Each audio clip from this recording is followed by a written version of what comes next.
হাবিখনৰ সিপাৰে এটা জুৰি আছিল। জুৰিটো খৰালি হ'লে পানীবোৰ শুকাই যায়। বাৰিষা হ'লে পানীবোৰ শিলে শিলে ঠেকা খাই কুলু কুলু শব্দ কৰে। জুৰিটোত বিভিন্ন চৰাই চিৰিকটি জীৱ জন্তুৱে পানী খাবলৈ আহে। তাকেই চাবলৈ চুমু প্ৰায়ে জুৰিটোৰ কাষলৈ আহে। চুমু এজনী বৰ মৰম লগা ছোৱালী। তাই চৰাই চিৰিকটি জীৱ জন্তু বৰ ভাল পাইছিল। তাইৰ ঘৰ আছিল সেই জুৰিটোৰ পৰা কিছু নিলগত।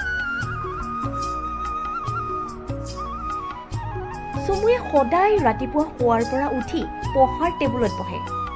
তাই খিৰিকীখন খুলি দিয়াৰ লগে লগেই দেখিবলৈ পায় এজনী শালিকী চৰাই জঁপিয়াই জঁপিয়াই তাইক কিবা কথা ক'ব বিচাৰে। তাইৰ আৰু পঢ়াত মন নবহে। তাই পঢ়া টেবুলৰ পৰা উঠি আহি চোতালত চাউল ছটিয়াই দিয়ে। শালিকীজনীয়ে অকণ অকণ কৰি জঁপিয়াই জঁপিয়াই কণমানি ঠোঁটটোৰে সুটিয়াই সুটিয়াই চাউল খোৱা দৃশ্যটি চাই তাই বৰ ফূৰ্তি পায়। এইদৰে শালিকীজনী সদায় সিহঁতৰ চোতাললৈ অহাটো এটা অভ্যাসত পৰিণত হ'ল। লাহে লাহে শালিকীজনী তাইৰ বৰ আপোন হৈ পৰিল। ভয়ে নকৰে যেন তাইৰ হাততে দিলেও চাউল ফুটিয়াই খাবলৈ বিচাৰে। এবাৰ তাই ভাবিলে শালিকীজনী সজাত ভৰাই থ'ব নেকি। আকৌ ভাবে নাই নাই, তাইৰ স্বাধীন মনটোক কেতিয়াও তাই বঞ্চিত নকৰে। সদায় যেন তাইৰ চোতাললৈ আহিব আৰু চাউল খাব, তাতে তাই সন্তুষ্ট।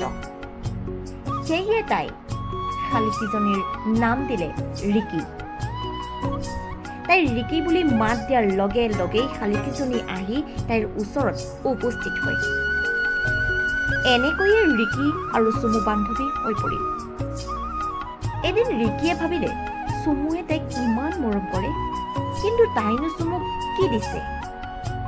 এইদৰে ভাবি থাকোঁতে ৰিকিয়ে এঘৰ মানুহৰ পিছফালে ঢাপত এজোপা নুনি পকা গছ দেখিবলৈ পালে। তাইৰ কণমানি ঠোঁটটোৰে এটা এটাকৈ নুনি পকা আনি চুমুহঁতৰ ঘৰটোৰ আগফালৰ বাৰান্দাখনৰ এটা চুকত গোট খোৱালে।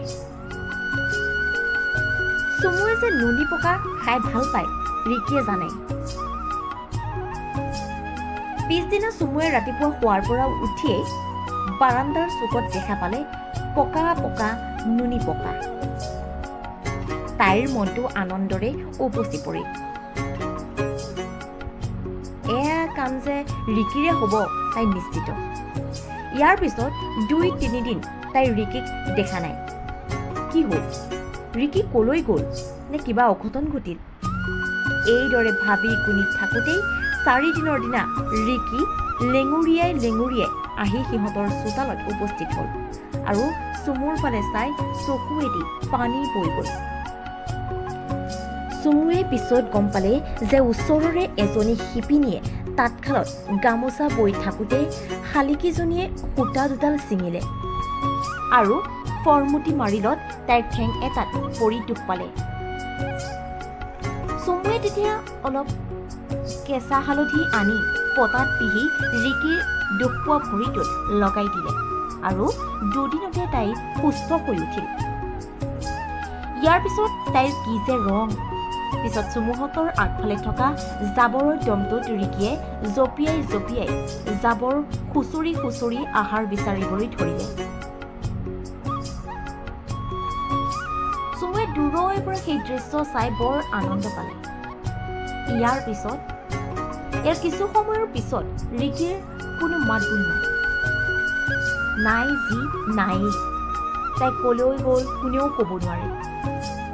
এইদৰে কেইবাদিনো পাৰ হৈ গ'ল, কিন্তু ৰিকিৰ কোনো খা খবৰ নাই। অৱশেষত চুমু ফেকুৰি উঠিল আৰু চিঞৰি চিঞৰি গাবলৈ ধৰিলে।